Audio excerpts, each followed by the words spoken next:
I work in Laos. I work a roster of 4 weeks on, 2 weeks off.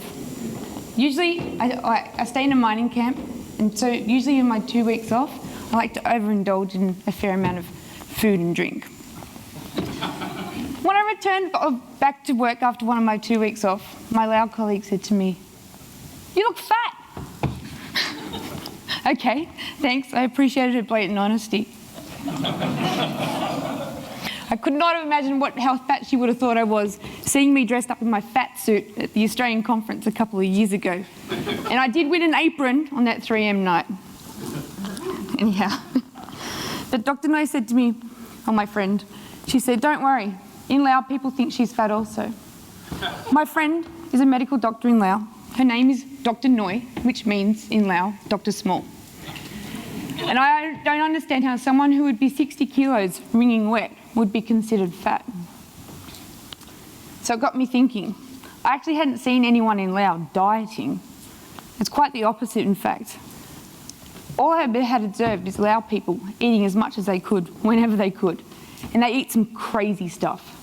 They eat dogs, cats, bugs, crickets. They eat stuff that I would not have even thought of, like cow's placenta. Yeah, it's feral. So,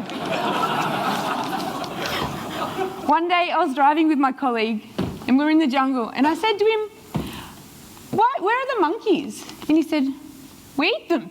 I said, "Oh, okay." But he also told me that people in Laos are so hungry that they eat bark off trees. So Dr. Noi and I were both born in 1981. Our life expectancies are 28 years different. In 1981, 46% of Lao people lived on less than $1 a day. Only 53% were literate. 11% of live births died before the age of 1, 16% before the age of 5. 40% of children were malnourished. In 2013, they continue to have 32% of all children that are malnourished. I don't think we're fat. I just don't think we're malnourished. It's true. But I made an assumption that the workers were actually healthy, so shame on me. So what's malnourishment got to do with occupational health? Malnourished people have poorer brain function, they have less development, and also they have suppressed immune systems, which means that they can't fight occupational illness and disease.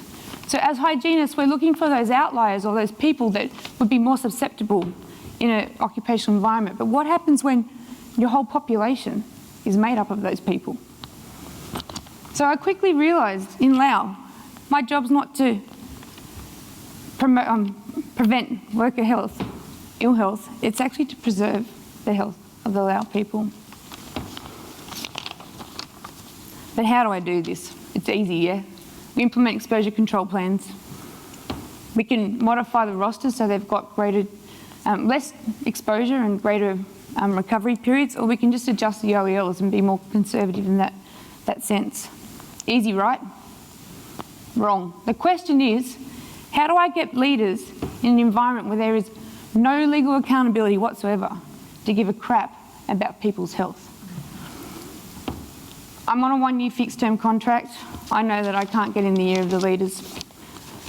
So I start learning the local language. I start developing relationships with the local people, with the local health and safety professionals in particular,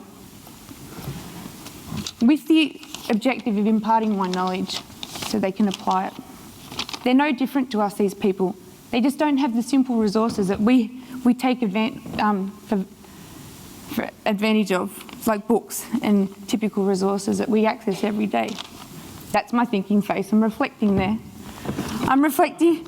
I leave Laos in 1 month's time, and I know full well of the amount of work that's required to fill the gaps in the knowledge of the health and safety professionals in Laos.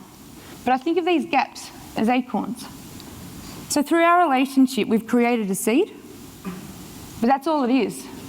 If we want to grow an oak tree, we have to continue this relationship.